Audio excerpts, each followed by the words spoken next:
Hey, what's going on, guys? Kaoiji here. So, listen, I have been seeing a lot of comments recently where people saying, don't be excited because all Sega's giving us is empty promises. So, let's talk about that because I think that's a very, very honest to God good point to be able to go over.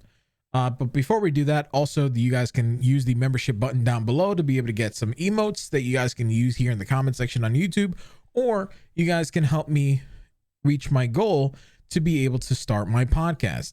That's going to be in the coffee link down below. We've had 3 supporters so far, which is really cool. And thank you guys for supporting me so far. Now, let's talk about the empty promises portion that people keep talking about, right?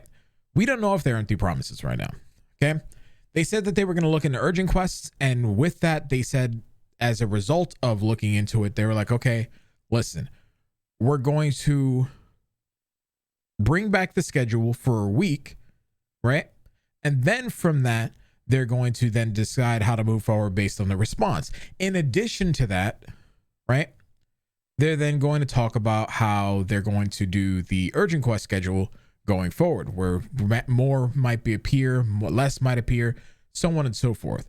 So they're at least acting on that. So that's not an empty promise. That's a half promise so far because they've gotten one side of the promise. They haven't fixed the fact that I'm still going through 6 mining bases in a row, which again, that should never happen, but hey, whatever.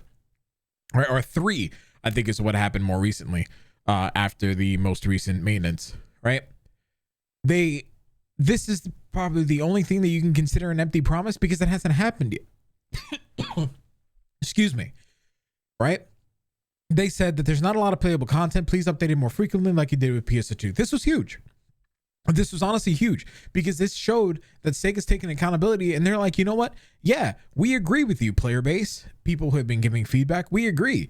And this is something that even they themselves said that it's not going to be able to show the fruits of their labor until after the December update, where they say, in answer, the dev team also thinks the small range of playable content in PSO2 is a big problem. Planning and production are already underway for a higher volume of content to come in updates after December so that players can enjoy the game even more. While we will need some time to solve this problem, we do plan to further enrich the game, so we ask for your patience. Now, this is very reminiscent of the episode 5 issue, and I mean, they managed to come back from that, but at the same time, I see this, and when the dev team agrees with the player base and they openly admit that they agree that a small range of playable content is a big problem, all right, that leads me to believe one of 2 things. They knew this ahead of time, or the only reason that they released the game was to satisfy their investors. And it could be both. All right, they could have realized that it was a problem because they knew that they were already 6 months behind due to COVID. They said that during a previous PSO2 Station Plus stream, right?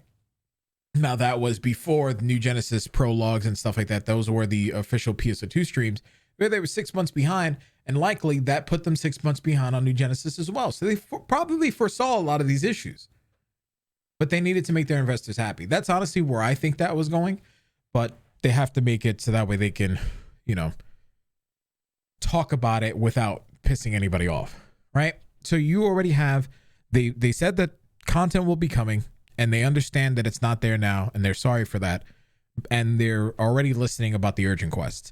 Then they said, right, oh, we realize that people are having problems with preset skills. Okay, we're going to let you trade those preset skills between weapons of the same family. So if you have a Choice Day Knuckles, you can transfer them to a Choice Day Wand or something like that. So you use an example. They also then included color variant weapons to then add more variety of weapons to the player pool, right? So that way, if somebody wants a weapon in blue or red, rather than create an entirely new slew of weapons because of the way that they introduced the multi-weapon system and other systems in place, this will allow them to still have a ton of different weapons that will then be able to sell on the player market, thus adding variety and more items on that as well. Speaking of the player market, they then said, hey, free-to-play players, now that we've introduced the mission pass, we have a solution, albeit temporary. They're going to be including the 3-day shop passes in the new mission pass, right? And that's a big thing. That's actually huge because that allows for free-to-play players to finally be able to sell things on the market, which should hopefully alleviate a lot of the other issues that are going on. That means free-to-play players, like they did before, have to play it smart with their shop passes, but at least now they're getting it.